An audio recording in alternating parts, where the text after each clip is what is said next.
Hello friends, quick revision series के session में आज हम विलियम शेक्सपियर के कुछ और क्वेश्चंस के साथ आपके सामने हाजिर हैं।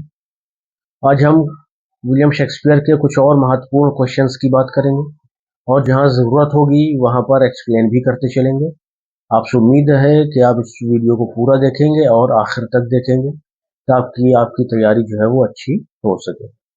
So let's start our journey with question number 148। Shakespeare sonnets, Shakespeare की जो सोनेट्स है 1 से लेकर के 126 तक जनरली शो वो दिखाती हैं सामान्यता ए री इनेक्शन को किसके री इनेक्शन को दिखाती हैं। क्या जनरल फिलॉसफी ऑफ लाइफ दिखाती हैं, जिंदगी का ही आम फिलॉसफी को दिखाती हैं, या ड्रामेटिक इंटरचेंज को दिखाती हैं, या ए personal relationship with a young and rich patron को दिखाती हैं, या dramatic argument with dark lady या डार्क लेडी के साथ ड्रामेटिक आर्गुमेंट को दिखाती है। पहले कुछ और इस क्वेश्चन के अलावा फैक्ट देख लीजिए। विलियम शेक्सपियर ने टोटल जो सोनेट्स लिखी है वो 154 लिखी है, जैसा कि क्वेश्चन में दिया गया है। 1 to 126 सोनेट्स जो है 1 to 126 सोनेट्स शेक्सपियर ने डेडिकेट करी हैं अर्ल ऑफ साउथहैम्पटन को, अर्ल ऑफ साउथहैम्पटन, ठीक है। और जो इनकी 126 से लेकर के 152 तक है, ये इन्होंने डेडिकेट करी है डार्क लेडी को, डार्क लेडी को, ठीक। तो हमारी 1 से लेकर के 152 तक की बात हो गई। अब बची दो, तो जो ये बची हुई 153 और 154 है, ये दोनों इन्होंने डेडिकेट की हैं लव गॉड क्यूपिड को, लव गॉड क्यूपिड को, ठीक है। पहले ये आपको 3 फैक्ट याद रखने हैं। 1 से लेकर के 126 तक अर्ल ऑफ साउथहैम्पटन या मिस्टर WH को डेडिकेट करी है, और जो 127 से 152 है ये डार्क लेडी को डेडिकेट करी है, और 153 और 154 जो है वो लव गॉड क्यूपिड को इन्होंने डेडिकेट करी है, ठीक। इतनी बात क्लियर। तो अब जब आप देखेंगे कि 1 से 126 इन्होंने एक ऐसे व्यक्ति को डेडिकेट करी है जो कि इनका दोस्त भी था, इनका पैट्रन भी था, तो जो हमारा ये आंसर है ना, personal relationship with a young and rich patron, ये हमारे इसके लिए आंसर बिल्कुल फिट होगा, सही है। चलिए next question 149। Julius Caesar falls in point of time between, कह रहे हैं कि जो जूलियस सीजर है ये किस समय लिखा गया, इन पॉइंट ऑफ टाइम किस समय के बीच में ये हमें दिखाई देता है। कॉमेडीज और हिस्ट्रीज के बीच में, कॉमेडीज और ट्रेजिडीज के बीच में, हिस्ट्रीज एंड कॉमेडीज के बीच में, या द ट्रेजिडीज एंड रोमांसेस के बीच में। तो जो इसका आंसर है वो होगा सी नंबर। तो पहले शेक्सपियर शुरुआती दौर में इन्होंने अपनी कुछ हिस्ट्रीज लिखी है, और फिर हिस्ट्रीज के बाद इन्होंने लिखना शुरू करी है कॉमेडीज, और फिर कॉमेडीज के बाद में इन्होंने ये रोमन प्ले जूलियस सीजर लिखा है, रोमन प्ले जूलियस सीजर, ठीक है। ये 1599 में प्ले किया गया था ग्लोब थिएटर में। कहाँ प्ले किया गया था भाई? ग्लोब थिएटर में। और ग्लोब थिएटर वो थिएटर है जिसमें विलियम शेक्सपियर के शेयर भी थे। ये भी क्वेश्चन आता है कि with which theatre mister William Shakespeare belong या एसोसिएटेड, ठीक। एसोसिएटेड ज्यादा अच्छा वर्ड है, तो वो ग्लोब थिएटर और एक ब्लैक फ्रायर, ये दो नाम आपको ध्यान रखने हैं। अच्छा, ये बात होगी जूलियस सीजर की। अब ग्लोब थिएटर की अगर बात करिए तो ये 1613 में क्या हुआ था इसके साथ, ये बर्न डाउन हो गया था, बर्न डाउन। कैसे हुआ था, कब हुआ था, क्यों हुआ था, ये 2 पॉइंट ध्यान रखिए। 1613 में इसमें हेनरी एट्थ, कौन सा play, Henry eighth publish play किया जा रहा था। उसी दौरान कैनन से गोला दागा जाता है, और उस गोले के दागने से उस थिएटर में क्या होती है, आग लग जाती है, ठीक बात है। चलिए चलिए नेक्स्ट क्वेश्चन देखेंगे 150। Cordelia came to help her father, Cordelia अपने पिता की मदद करने आई, क्यों आई थी बताइए। He had given her the lion share of his kingdom, क्या लियर ने, उनके पिता का नाम किंग लियर, अभी अपन डिस्कस करेंगे, क्या किंग लियर ने गिवन हर उसे दिया था लॉयन से शेयर, एक बड़ा भाग ऑफ हिज किंगडम, अपनी किंगडम का, नहीं। He had deprived her of her share in the kingdom, deprive ये सही है लेकिन इसका आंसर नहीं है। आगे क्या है, out of her genuine love for him, अपने पिता के प्रति जेन्युइन लव की वजह से कॉर्डेलिया अपने फादर की हेल्प करने आई थी। ठीक है, चलिए उसके बारे में कुछ फैक्ट देख लीजिए। जो ये ट्रेजेडी है किंग लियर, ये उन 4 महान या ग्रेट ट्रेजेडीज में से एक है जिसके लिए हम लोग होकम ट्रिक का यूज करते हैं, यानी हेमलेट, ओथलो, किंग लियर और मकबेथ। ठीक, पहली बात तो ये। दूसरी बात, ये जो पहला इन्होंने दिया है कि लॉयंस शेयर उसको दिया गया, तो ये बात सही नहीं है। उसको कोई भी लॉयंस शेयर किंगडम में नहीं मिला था। क्यों? क्योंकि जब उसके पिता ने at the time of division of his property अपनी बेटी से पूछा कि तुम मुझसे कितना प्यार करती हो, तो कॉर्डेलिया क्योंकि जेन्युइन लव रखती थी तो उसने फ्लैटरी ठीक ना समझी और फ्लैटरी करती भी नहीं थी। उसने सीधे ही कह दिया कि जितना एक बेटी को अपने पिता से करना चाहिए मैं उतना प्यार आपसे करती हूँ। तो ये बात किंग लियर को पसंद ना आई, क्योंकि किंग लियर का जो नेचर था वो फ्लैटरी लाइकिंग था, जो फ्लैटरी उनको बहुत पसंद थी, तो उन्होंने तुरंत जो एक उसको कुछ नहीं दिया था। जो ये वाला ऑप्शन है ना बी, ये से रिलेट करता है कि ये नहीं था, ये था कि उसको डिप्राइव कर दिया कि चले निकल जाओ मेरे राज्य से, तुम्हारे लिए यहाँ कोई जगह नहीं। तो फिर कॉर्डेलिया जो है फ्रांस के राजा के साथ में शादी कर लेती है। ठीक है, तो जो इसका आंसर है कि कॉर्डेलिया केम, कॉर्डेलिया आई थी टू हेल्प हर फादर, अपने पिता की मदद करने, बिकॉज क्योंकि वो अपने पिता से जेन्युइन लव करती थी। ठीक है, उसके अंदर किसी तरह की कोई लालच नहीं थी। चलिए नेक्स्ट क्वेश्चन देखेंगे, 151 150 है ना ये, ठीक है, 151 में आ जाइए। Who among the following was born first of all, इनमें से सबसे पहले कौन जन्म लिया। देखिए, पहले हमारे हैं शेक्सपियर, नंबर 1। ठीक है, शेक्सपियर के बाद में है, ऐसे नंबरिंग कर लीजिए, नंबर 1, उसके बाद है जॉन मिल्टन, फिर नंबर 3 में है वर्ड्सवर्थ, और जो गॉल्सवर्दी है वो है नंबर 3 पे। ठीक है, वो सॉरी नंबर 4 पे।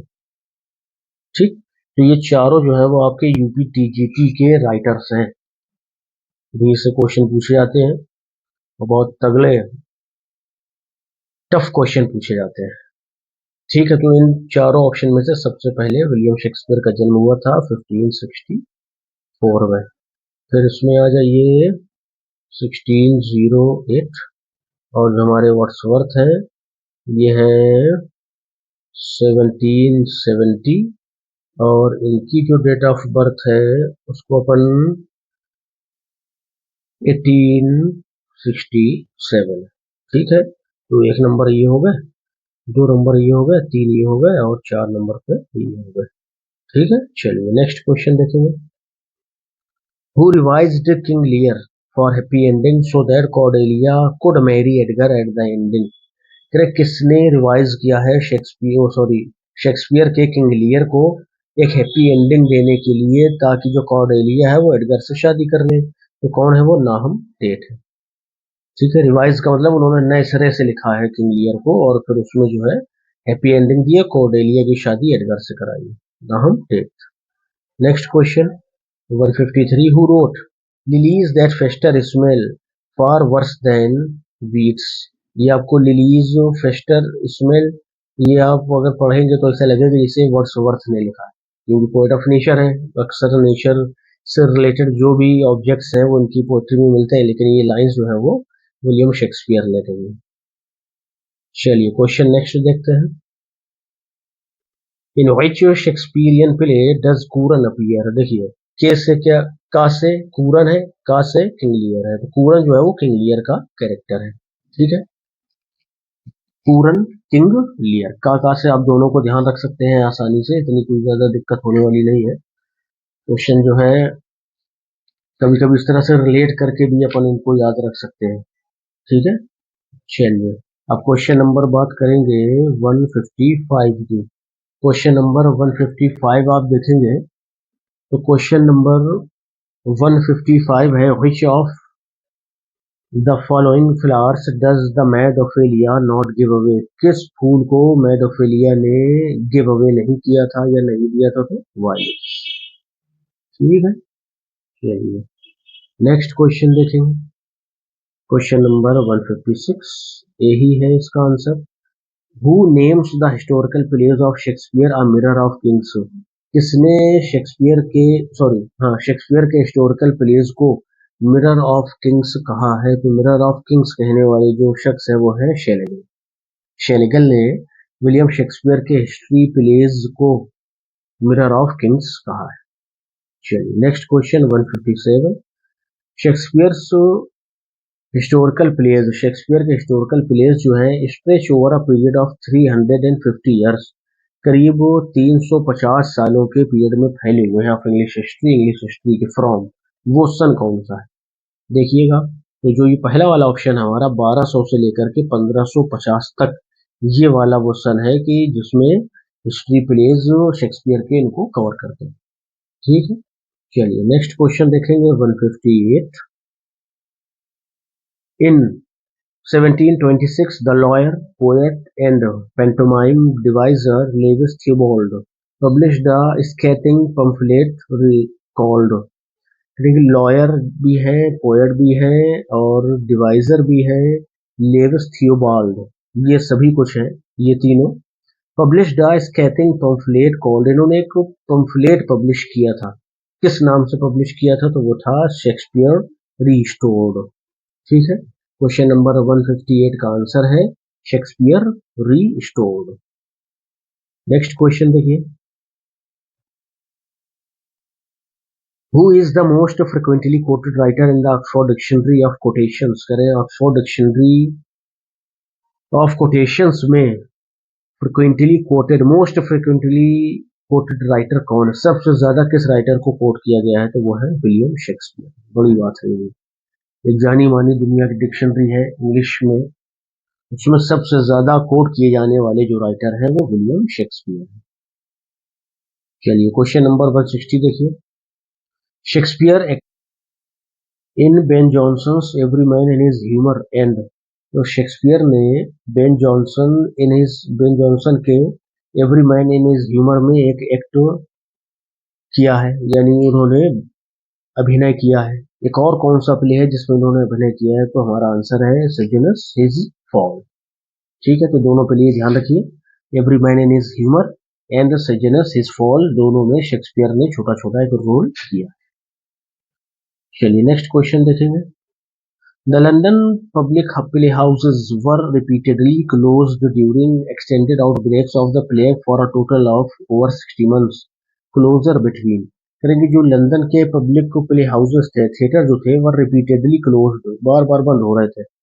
During extended outbreaks of plague, bar bar outbreak होने वाले प्लेग की वजह से, for a total of over 60 months, करीब 60 महीनों तक। तो ये जो समय है, ये किस समय की बात की जा रही? किस समय के बिटवीन में ये बंद होते जा रहे थे? तो ये जो समय है ये आपका मई 1603 से लेकर के फरवरी 1610 तक की बात है। 60 मंथ, 5 साल, मतलब रुक, कभी इतने दिन बंद हुए, फिर इतने दिन बंद हुए, फिर इतने दिन बंद हुए, और रीजन क्या था कि बार बार कुछ कुछ समय के बाद वहां पर प्लेग का अटैक होगा। चलिए नेक्स्ट क्वेश्चन देखेंगे 162 कहता है, Shakespeare was buried in the chancel of Holy Trinity Church his death. अपनी मृत्यु के बाद शेक्सपियर को होली ट्रिनिटी चर्च के चैंसल में दफनाया गया था। कब? 4 days आफ्टर, या 1 day आफ्टर, या 2 days आफ्टर, या 3 days आफ्टर। तो क्या आंसर होगा इसका? तो जो हमारा आंसर होगा वो 2 days आफ्टर हो जाएगा, कि शेक्सपियर को उसकी मौत के 2 दिन बाद होली ट्रिनिटी चर्च में दफनाया गया। ठीक है, चलिए next question 163। Find the name of English physician philanthropist who published the family Shakespeare 1807 में। करेंगे उस इंग्लिश फिजिशियन या फिलेंथ्रोपिस्ट विश्व प्रेमी लोक प्रेमी का नाम बताइए जिसने फैमिली शेक्सपियर को 1807 में पब्लिश किया था। देखते हैं कौन है भाई। तो क्वेश्चन नंबर है हमारा 163 और 163 में जो आपके 4 नाम दिए गए हैं कौन कौन है। टॉमस बॉडलर है, क्रिस्टोफर बॉडलर है। सर बॉडलर सबका सरनेम है लेकिन जो एक्चुअल है वो कौन है, टॉमस बॉडलर ने द शेक्सपियर फैमिली को 1807 में पब्लिश किया था। चलिए नेक्स्ट क्वेश्चन देखेंगे।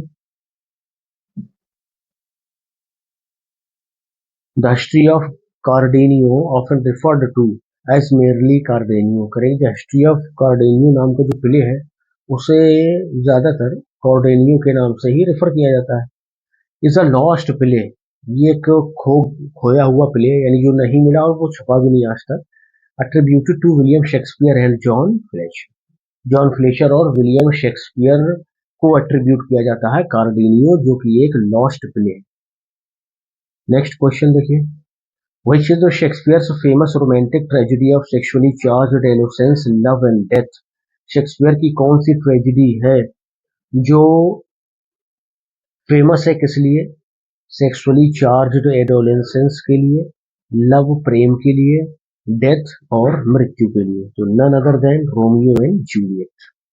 रोमियो एंड जूलियट के लव को दिखाया गया है जो कि बस एडोलेसेंट ही थे। चलिए 166। About which of Shakespeare's play the critic Frank Kermode comments the play. करें कि विलियम शेक्सपियर के किस प्ले के बारे में क्रिटिक फ्रैंक करमोड ने कमेंट किया है। क्या the play offers neither it's good characters, ना तो प्ले अपने अच्छे कैरेक्टर ऑफर करता है, nor it's audience any relief from its cruelty, ना तो अपनी ऑडियंस को इसकी क्रूएल्टी से बख्शता है। तो जो हमारा आंसर होगा इसका वो होगा जूलियस सीजर होगा कि हेमलेट होगा या रोमियो जूलियट, किंग लियर होगा। कौन सा होगा भाई, किंग लियर होगा। ठीक है, चलिए नेक्स्ट क्वेश्चन देखेंगे। विच critic saw Cleopatra as thing and no wielder of power, but rather that her devouring sexuality diminishes her power। यानी कि कौन सा क्रिटिक जो है क्लियोपेट्रा को एक चीज की तरह देखता है ना। तो अपन आंसर में ऑप्शंस इसके देखेंगे तो इसके जो ऑप्शंस है हमारे सामने जेसी रैनसम है, रैनसम, टी.एस. इलियट है, एल.ए. रिचर्ड्स है या एम. अर्नोल्ड है, मैथ्यू अर्नोल्ड। तो ये जो होगा हमारा टी.एस. इलियट होगा आंसर इसका। कि टी.एस. इलियट जो है क्लियोपेट्रा को एक चीज मानते हैं बस, और कोई पावर की कोई देवी नहीं मानते, या बहुत पावरफुल रानी नहीं मानते। The first playhouse built by actors for actors on the south bank of Thames at Southwark was, जो सबसे पहला जो थिएटर है वो एक्टर्स के द्वारा एक्टर्स के लिए ही बनाया गया था टेम्स के साउथ बैंक पर। तो वो कौन सा है भाई, तो जो हमारा इसका ऑप्शन है आंसर जो होगा ग्लोब होगा, किंग्स होगा, द थिएटर या the black fryers. The globe होगा। ठीक है, ये पहला थिएटर हो गया। एक फैक्ट क्या जान लीजिए कि ग्लोब थिएटर और ब्लैक फ्रायर्स में विलियम शेक्सपियर के भी शेयर थे। विलियम शेक्सपियर इन दोनों से एसोसिएटेड थे, ये आप ध्यान रख सकते हैं। चलिए next question. Globe opened in autumn of 1899। Which play was the first to be staged here. अभी अपन ने एक फैक्ट डिस्कस किया है ग्लोब थिएटर के बारे में। दूसरा फैक्ट जो यहाँ दिया है कि ये 1599 में ओपन हुआ था। तो कौन सा प्ले सबसे पहले स्टेज किया गया यहाँ पे, वो था जूलियस सीजर 1599 में। लास्ट प्ले इसके जल जाने से पहले कौन सा था, एट्थ। कौन सा eighth, Henry eighth. Henry eighth था। इसे 1613 में स्टेज किया जा रहा था, तभी कैनन से गोला छुड़ाया जाता है और उसकी वजह से पूरे थिएटर में आग लग जाती है। और आग इसलिए लग जाती है क्योंकि जो थिएटर्स थे वो लकड़ी के बने होते थे उस टाइम, तो जहां थोड़ी सी आग लगी तो पूरा थिएटर जो है वो जल उठा। ये हो गया, कुछ बाकी है इसमें? चलिए next 170। The actors in Shakespeare's company included the famous Richard Burbage, William Kemp, Henry Condell and देखिए, the actors in Shakespeare's company, जो एक्टर थे शेक्सपियर की कंपनी में, उनमें ये तीन नाम तो मिल गए। रिचर्ड बर्बेज थे, विलियम कैंप थे, हेनरी कॉन्डेल थे। एक और कौन है? आप ध्यान करिए, फर्स्ट फोलियो को जो कब आया था, 1623 में आया था फर्स्ट फोलियो। उसको पब्लिश करने वाले हेनरी कॉन्डेल थे और जॉन हेवेंजस थे। ठीक है ना? तो यही वो दो लोग हैं जिन्होंने तो फर्स्ट फोलियो को पब्लिश किया था। और इस क्वेश्चन की बात करें तो रिचर्ड बर्बेज, विलियम कैंप और हेनरी कॉन्डेल के साथ में जॉन हेवेंजस भी शेक्सपियर की कंपनी के एक्टर्स में से